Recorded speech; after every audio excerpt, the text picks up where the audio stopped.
This video will help you avoid the common mistakes most people make when they get started with affiliate marketing. Hey, what's going on? My name is Benjamin, and in this video, I'm going to be talking about what I wish I knew before I got started with affiliate marketing. Now, if you're brand new to affiliate marketing and you're thinking about getting started with it, then this video is going to help you out. And if you're an affiliate for any niche or program and you've been in this business for a while, have you made any of these mistakes that I'm about to mention? Let me know down in the comments below. Now, if you've been making these common mistakes that I'm about to mention, then you've been missing out on sales and commissions. More than likely, you've been spending a lot of time, energy, and even money without even seeing results. I know how that feels. It feels frustrating to put in all this work, this time and energy, without even seeing any results at all. That's why I started looking at successful affiliates. I started looking at what they were doing, and it made me change my strategy. So here are 5 things that I wish I knew before I got started. The first one is spamming your affiliate link. So just signing up for an affiliate program, finding a product, taking your affiliate link and spamming it everywhere and anywhere you can think of isn't going to get people to buy your affiliate product. This was my strategy when I first got started, and then I started to wonder, how come I'm not making sales? Well, the thing is, people don't just click on random links that they see online, especially from somebody they never even heard about, pull out the credit card and buy that product. If people don't know who you are, what you're all about, and they just see you post an affiliate link saying, hey, buy this, it'll change your life, or this is the answer to your solution, people, they might click on the link, but they're not going to trust it enough to pull out their credit card and buy that product.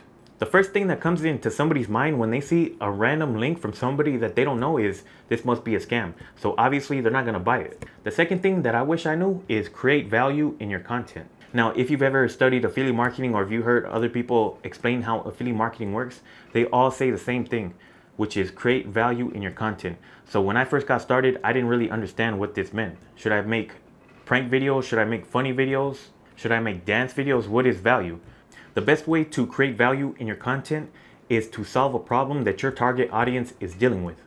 So for example, if you're in the weight loss niche, creating value can just be sharing some weight loss tips people can use to help them lose weight, some recipes that'll help them eat healthier, maybe burn more fat, just overall value that's going to help them solve their problem when it comes to weight loss.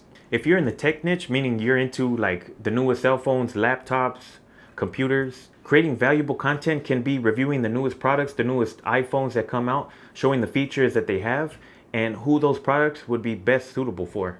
And also maybe giving your honest opinion if that new product is worth it. So in other words, creating value is dependent on the niche that you're in. You have to figure out a problem that your target audience is dealing with and how can you help them solve that problem. Now, the third thing that I wish I knew when I got started is you have to put in the work. Now, one thing that made me become interested in affiliate marketing is all these other people, these so-called gurus and goblins, talking about how they make 6 figures a month and they show off this fancy, luxurious cars. They show off their bank account or whatever, and they make it seem so easy. But what they don't talk about is how much hard work they had to put in order to get to that point. Now, I'm not saying every guru that you see on the internet that's showing off their bank account, flashing a bunch of money, or driving a fancy car is an authentic guru. I know there's a lot of fake gurus out there that just use that flashy lifestyle to sell a course or whatever. But there are people who are actually making 6 figures a year and even a month through affiliate marketing. So that's something that I want to strongly emphasize on. You have to put in the work. If you treat this like a hobby, don't expect it to pay you like a regular job would. Once again, you have to put in the work. Now, the fourth thing that I wish I knew is that it takes time in order to see results. When I first got started, I just posted my affiliate link on a question and answer website called Quora.com, just answering questions people would have. I would find a product like on Amazon, like a book that would answer the question, and I would just post it, the affiliate link and the answer. And then I would come back an hour later, check, did I make any money? I would come back the next day, did I make any money? And I didn't. Affiliate marketing is not a get rich overnight business model. And honestly, I really don't know what is. And if you know a business model that'll get you rich overnight, just feel free to leave it down below in the comments. I know when I first got started, my first thought was, how fast can I make money? And I know a lot of people have that same thought when they get started with affiliate marketing as well. So in other words, affiliate marketing is a marathon. It's not a sprint. It takes time to see results. And I understand that some people, they see results right away. But I mean, this is not a typical business model where everybody's going to see the same results. So just keep that in mind if you're brand new to affiliate marketing. It does take time to see results. Now, the fifth thing that I wish I knew is promote other products that are related to the niche that you're in. So this is basically how you would scale and have other streams of income coming in. So for example, if you're in the weight loss niche and you're promoting a weight loss product as an affiliate, you can also promote similar products like workout equipment, because if somebody is interested in losing weight, more than likely they're also interested in working out.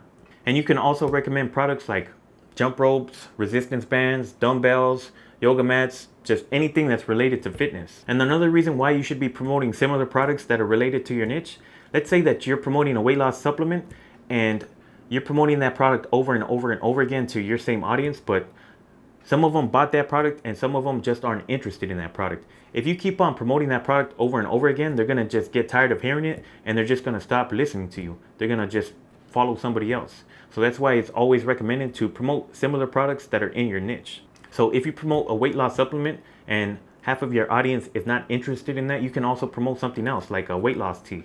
Maybe they might be more receptive to that. Now, if you want to know my personal recommendation on how to make money online using high ticket affiliate marketing, then check out the first link in the top of the description. And if you want to check out a playlist where I show you how to get started with affiliate marketing step by step, then check out this playlist right here where I show you exactly how to do that. Like I mentioned earlier in this video, if you've made any of these mistakes as an affiliate marketer, let me know down in the comments below. If you enjoyed this video, make sure you give it a thumbs up. It really helps out the video. And if you're interested in learning different methods when it comes to making money online, then I invite you to subscribe to my channel.